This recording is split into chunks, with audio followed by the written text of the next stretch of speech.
Gyagara penchen boila kaidonji pemanjune gola de domi tata lono simbo kanonji urya rembo chela cha jalo lasu tasidli नमस्ते आजको हाम्रो विषय रहेको छ वज्र गुरुको मन्त्र जप ध्यान तथा त्यसबाट हुने लाभबारे। वज्र गुरुको मन्त्र जप ध्यान तथा त्यसबाट हुने लाभको बारे वर्णन गर्नुपर्दा सामान्यतया उडयानका महाचार्य गुरु र मूर्छे धर्मका सबै बुद्धहरूले अधिष्ठान प्रदान गर्नुभएको सम्भोगका तथागत सबैले अविशेष प्रदान गर्नुभएको र निर्वाणका सबै तथागतहरूले उपदेशित गर्नुभई दक्षिण पश्चिमको दिशातर्फ दूधकुण्डमाथि अमिताभ बुद्धको हृदय स्थानबाट हरि अक्षर पूर्ण रूपले प्रकाशित भई सबै लक्षणहरूले सम्पन्न रूपका धारण गर्नुभएको महाचार्य गुरु पद्मा सम्भावको धारण मन्त्र वज्र गुरु नै हुन्। सामान्यतया यस लोकको सबै लोक धातुहरूमा र विशेष गरी भविष्यमा हुने कलियुगका सम्पूर्ण विनयजनहरूलाई विनित गर्नको निम्ति यो मन्त्र अत्यन्त लाभदायी र कल्याणकारी रहेको छ। यसरी ओम आ हुम वज्र गुरु पद्मा सिद्धि हुम नामक अत्यन्त प्रभावशाली मन्त्रलाई त्यसको शब्दिक अर्थमा संग्रहित गर्ने हो भने ओमले धर्मगया जनाउँछ भने आले सम्भोगयालाई जनाउँछ र यसै गरी हुङले निर्माणकायालाई जनाउँदछ। वज्र भन्नाले कहिले नाश नहुने वज्रलाई बुझ्नु पर्दछ। गुरु भन्नाले आफ्नो मूल गुरु र पद्मा भन्नाले पुष्पकमललाई बुझ्नु पर्दछ। सिद्धि भन्नाले उत्तम र साधारण दुई प्रकारका सिद्धिलाई बुझ्नु पर्दछ। यसै गरी अन्तमा हुङ अक्षरले मलाई सिद्धि प्रदान गर्नुहोस् भन्ने अर्थ हुन्छ। यसैले मलाई सबै प्रकारको सिद्ध प्रदान गर्नुहोस् भनी अनुरोध गरिएको प्रार्थना हो भनी बुझ्नु पर्दछ। यसको भावार्थ भने किदिकय गुरु पद्म सम्भाव वज्र मलाई उत्तम र साधारण सिद्ध प्रदान गर्नुहोस् भन्ने हुन्छ। ध्यान गर्ने विधि यस प्रकार रहेको छ। सर्वप्रथम आफू ध्यान गर्न बसिसकेपछि आफ्नो अगाडि खुल्ला आकाशमा उडयानका महाचार्य गुरु पद्म सम्भाव साक्षात विराजमान हुनुहुन्छ भनी कल्पना अथवा भावना गर्नुपर्दछ। यसरी बसिसकेपछि त्यसबाट मनुष्यको भन्दा अर्कै दिव्य देव चाछु विशुद्ध रूपले हेरिरहनु भएको र मनुष्यको भन्दा अर्कै विशुद्ध देव कर्णले सुनिरहनु भएको छ र त्यसै गरी मनुष्यको भन्दा भिन्नै विशुद्ध देव मनले आफूलाई सम्झिरहनु भएको छ भनी अगाध सदा र विश्वास प्रकट गर्नुपर्दछ। यस विषयमा भगवान बुद्धले यसरी आज्ञा गर्नुभएको छ। जसले भगवान बुद्धलाई मनमा बारम्बार स्मरण गर्दछ उसले अगाडि सदा विराजमान हुनुहुन्छ भनेको छ।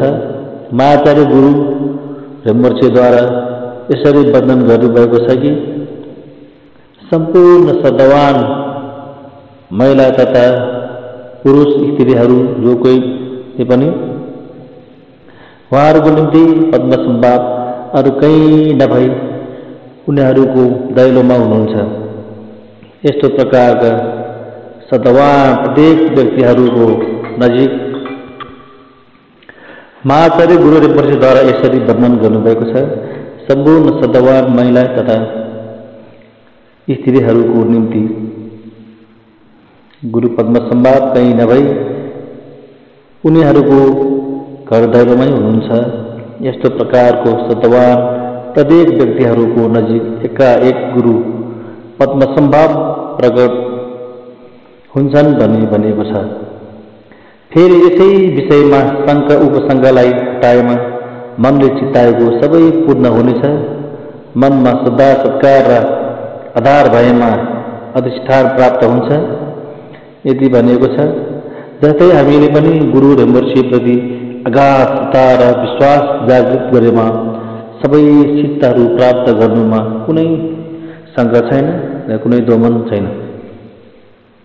संक्षेपमा विद्याधर निधिपति जिग्मे लिङ्बा रिम्पोछेज्यूले यसरी वर्णन गर्नुहुन्छ। अभाकृति त्रिकूल देवतन्त्र धर्म कहेको स्वभावमा रहनुहुन्छ भनेको जस्तै जुन जुन अभाषित हुन्छन् ती सबै गुरु रिम्पोछे स्वयं भएको र ज्ञान दागिनी परिवृत्तगणको ज्ञान रूपी रूप र प्रतिध्वनि वा सबै सुनिने शब्दहरू बजार गुरुकै ध्वनि रहेको र मनमा उत्पन्न हुने विकल्पहरू सबै गुरु रिम्पोछेका चित्तको ज्ञानको स्वभाव भएको तथ्यलाई जानी हामीले एकाग्रचित्त बनाई आकाश श्रद्धा प्रकट गर्दै मन्त्र जप गर्नुपर्दछ। यसरी वज्र गुरु मन्त्र जप गरिसकेपछि के ध्यान गर्नुपर्दछ भन्दाखेरि गुरु रिम्पोछेको हृदय स्थानबाट अनेक प्रकारको आकाशहरू प्रकाशित भई बाया बाजन लोक र त्यसभित्र रहने सबै सत्व प्राणीहरूको काम क्लेश पाप आवरण आपत्ति सबै शुद्धि भई बाया बाजन लोक विशुद्धता भई तम्रवर्ण श्री पर्वत अर्थात् सन्दो पल्ले भुवनमा उत्पन्न भए भनी स्मरण गर्नुपर्दछ। यसरी पितृ सत्व प्राणीहरू सबै शुद्ध भई गुरु पद्म सम्भाव र परिवृत्त विद्याधार परम्परा सहित देव मण्डलमा रूपान्तरित भए भनेर सम्झनु पर्दछ। वज्र गुरु मन्त्र जप गरेको लाभ यस प्रकारको रहेको छ। यस विषयमा गुरु रिम्पोछेज्यू स्वयंले यसरी उल्लेख गर्नुभएको छ। जुन व्यक्तिले प्रयत्नपूर्वक यस मन्त्रलाई जप गर्दछ ऊ मेरो समीपमा रहनेछ। भयङ्कर पाप सञ्चित गरेको व्यक्ति भए तापनि कुनै शेष रहित तावरमा स्वतन्त्र भएर जानेछ। यति भनेको छ र यसै गरी कुन शुद्धि अशुद्धि सयौं गुनामा रूपान्तरित भएर जानेछन् र समाधि भए पनि नभए पनि सबै शून्यतामा परिवर्तन भएर जानेछ भनी भन्नुभए झै अशुद्ध सत्ताहरू सयौं गुना शुद्धि भएको लाभ प्राप्त हुनेछ र शुद्ध तावरमा ध्यान विधिलाई सही तावरले अनुसरण गरेमा त्यसबाट हजारौं गुना बढी पुण्य लाभ प्राप्त हुन्छ भनी भन्नुभएको छ। यसरी नै श्रद्धा र विश्वास गहिरो रूपमा प्रकट गरी गुरु रिम्पोछेलाई भित्री मनबाटै स्मरण गर्दै प्रार्थना गरिएमा यसको अनुकम्पले समाधिमा बादल भडारिएको जस्तै गरी गुरु रिम्पोछे प्रकट हुनुभई त्यस व्यक्तिलाई अविशेष प्रदान गर्नुहुन्छ र त्यसै गरी अधिष्ठान र उसको रक्षा पनि गर्नुहुन्छ। यति भनेको छ कि आज यस विषयमा पूर्ण गुरु रिम्पोछे फेरि यसरी उल्लेख गर्नुभएको छ। धर्म धातुको अवस्थामा सम्बन्ध पत्र र घनविहमा महावज्रधर तै बोधगयामा शाक्यमुनि बुद्ध अध्ययी गुरु पद्म सम्भावमा निराभोग तबले सिद्ध छ। यदि त्रिकायको संग्रहित एकै ज्ञान स्वभावको स्वरूप गुरु पद्म सम्भाव हुन् भनी भनिएको छ।